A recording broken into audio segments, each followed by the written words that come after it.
अगर आप एक मिडिल क्लास या अपर मिडिल क्लास फैमिली से हो तो एक लाइन आपने जरूर सुनी होगी, बेटा किराए के घर से अपना घर ज्यादा बेहतर होता है। लेकिन आज मैं आपसे एक अनकंफर्टेबल सवाल पूछना चाहता हूं, क्या घर खरीदना हमेशा स्मार्ट डिसीजन होता है या फिर कई लोग घर लेकर फाइनेंशियल ट्रैप में भी फंस जाते हैं। आज हम इमोशन से नहीं, नंबर्स और रियल एग्जाम्पल से इस डिबेट को समझेंगे।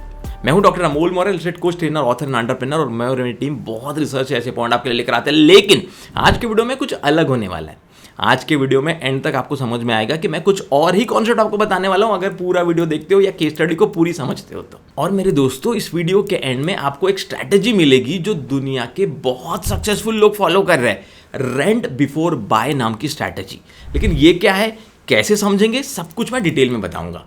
ये वीडियो तभी समझेगा आपको जब आप इसे पूरा देखेंगे। आपको बहुत ध्यान से इसे सुनना है, समझना है, तभी पता चलेगा कि मैं किन फैक्ट्स की बात कर रहा हूं। चलिए एक सिंपल एग्जांपल से शुरू करते हैं। मान लीजिए कि आप 1 करोड़ का घर खरीदते हो। अक्सर लोग क्या सोचते हैं कि 1 करोड़ का घर लिया, लेकिन सच क्या है, घर की असली कॉस्ट 1 करोड़ नहीं होती। अगर आप 1 करोड़ का घर खरीदते हैं तो डाउन पेमेंट आपको 20 लाख रुपए लगता है, लोन आप 80 लाख रुपए का लेते हैं। अगर आप 8.5-9% के इंटरेस्ट से या 8% के इंटरेस्ट से भी 20 साल का टेन्योर लेते हैं तो आपकी ईएमआई कम से कम 70-72 हज़ार रुपये पर मंथ आती है। सुनने में बड़ा मैनेजेबल लगता है, लेकिन असली गेम यहाँ से शुरू होता है। बहुत कम लोग ये समझ पाते हैं कि ईएमआई सिर्फ घर की कॉस्ट का एक हिस्सा होता है। चलिए अब वही 1 करोड़ रुपए वाला घर मान लीजिए आपको 40 से 45 हज़ार रुपये रेंट पर मिलता है। अगर रेंट हर साल 10% भी बढ़ता है तो दोस्तों 20 साल में टोटल रेंट होगा आपका कम से कम 1.75 करोड़ से 2 करोड़ के आता रेंट में भी जा सकता है। अब आप बोलेंगे सर दोनों तो ऑलमोस्ट सेम है, लेकिन सेम यहां चेंज होता है। अगर आप घर रेंट पर लेते हो तो आपकी ईएमआई और रेंट में डिफरेंस बचता है। एग्जाम्पल, ईएमआई होती है 75,000 80,000 रुपये महीना, रेंट पड़ता है 30,000 40,000, जो तो डिफरेंस अमाउंट है 40 45 50 हज़ार का। अगर आप ये पैसा डिसिप्लिन तरीके से इन्वेस्ट करते हैं, फॉर एग्जाम्पल एसआईपी में, म्यूचुअल फंड में, अच्छे स्टॉक्स में, लॉन्ग टर्म बेसिस पे, तो 20 साल में ये कॉर्पस बन सकता है 1.5 से 2 करोड़ का एक्स्ट्रा। कॉर्पस किसी इन्वेस्टमेंट में बना हुआ आपका टोटल प्रिंसिपल अमाउंट होता है, मतलब आपका कंबाइंड कैपिटल, और वहीं आपका हो सकता है 1.5 करोड़ से भी ज्यादा। इसीलिए कुछ फाइनेंशियल एक्सपर्ट कहते हैं कि rent plus invest can beat buy. लेकिन पिक्चर अभी बाकी है मेरे दोस्त। कहा था कि स्टडी को पूरी समझोगे तो इस पूरे वीडियो को समझ पाओगे। अगर नंबर से सब कुछ होते तो दुनिया में कोई घर खरीदता ही नहीं, है ना। तो सवाल ये है, लेकिन फिर भी लोग घर खरीदते तो है। तो क्यों खरीदते, अब मैं आपको बताता हूं। क्योंकि घर सिर्फ इन्वेस्टमेंट नहीं होता, घर होता है सिक्योरिटी, घर होता है स्टेबिलिटी, घर होता है आइडेंटिटी। और ये फीलिंग कोई स्प्रेडशीट में या कोई अकाउंटिंग के स्टेटमेंट में नहीं आती। इसी वजह से रेंट वर्सेस बाय डिबेट कभी खत्म नहीं हो पा रहा है। लेकिन अब एक इंटरेस्टिंग स्ट्रैटेजी समझो।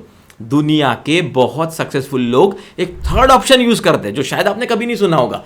ना डायरेक्ट बाय, ना परमानेंट रेंट, स्ट्रैटेजी है रेंट बिफोर बाय। अब इसका मतलब क्या है, एग्जाम्पल, माधुरी दीक्षित बॉलीवुड की बहुत बड़ी सेलिब्रिटी है। उन्होंने मुंबई में एक अपार्टमेंट लिया 12.5 लाख रुपए पर मंथ के रेंट पर। 1 साल वहां रहकर बिल्डिंग और लोकेशन समझी, फिर वही अपार्टमेंट खरीद लिया 48 करोड़ रुपए में। एक और एग्जाम्पल, बैराक ओबामा, आप जानते हैं, उन्होंने भी पहले एक लग्जरी अपार्टमेंट रेंट किया और कुछ महीने बाद उसे खरीद लिया, क्योंकि पहले एक्सपीरियंस करना जरूरी होता है। दोस्तों सबसे इजी तरीका है, किसी भी प्रीमियम टाउनशिप में अगर आप घर खरीदना चाहते हैं तो डायरेक्टली खरीदिए मत। किसी भी लग्जरी टाउनशिप में आप जाना चाहते हो, वहां एटलीस्ट 3 महीना 6 महीना 1 साल रेंट पे रहिए, रेंट भरिए। अगर आपको सही लगे तो फिर आप रेंट बिफोर बाय का फॉर्मूला यूज कर सकते हैं। इंडिया में सबसे बड़ी प्रॉब्लम है, लोग क्या गलती करते हैं, अच्छी लोकेशन पे रेंट लेने के बजाय या रेंट पर घर लेने के बजाय दूर या कॉम्प्रोमाइज वाली लोकेशन में घर खरीद लेते हैं, सिर्फ इसलिए क्योंकि उन्हें लगता है कि रेंट देना पैसे की बर्बादी है। लेकिन कभी कभी गलत जगह घर लेना सबसे महंगा डिसीजन बन जाता है। बहुत दूर हो, एक्सेसिबिलिटी नहीं हो, एयरपोर्ट, रेलवे स्टेशन से बहुत दूर हो। इसीलिए आज का बिगेस्ट टेक अवे सिंपल है, रेंट वर्सेस बाय गलत सवाल है, सही सवाल है क्या आप उस लोकेशन को ट्रूली समझते हो, क्या आप वहाँ लॉन्ग टर्म रहना चाहते हो, क्या नंबर फाइनेंशियली सेंस बनाते हैं। और अगर डाउट है तो सबसे स्मार्ट अप्रोच हो सकता है रेंट बिफोर बाय। जहाँ खरीद कर रहना चाहते हो वहाँ पहले एक्सपीरियंस करके देखो माहौल को, इन्वायरमेंट को। अगर आप भी फ्यूचर में घर लेने की प्लानिंग कर रहे हैं तो एक काम जरूर करिए, इमोशन से नहीं कैलकुलेशन से डिसीजन लीजिए।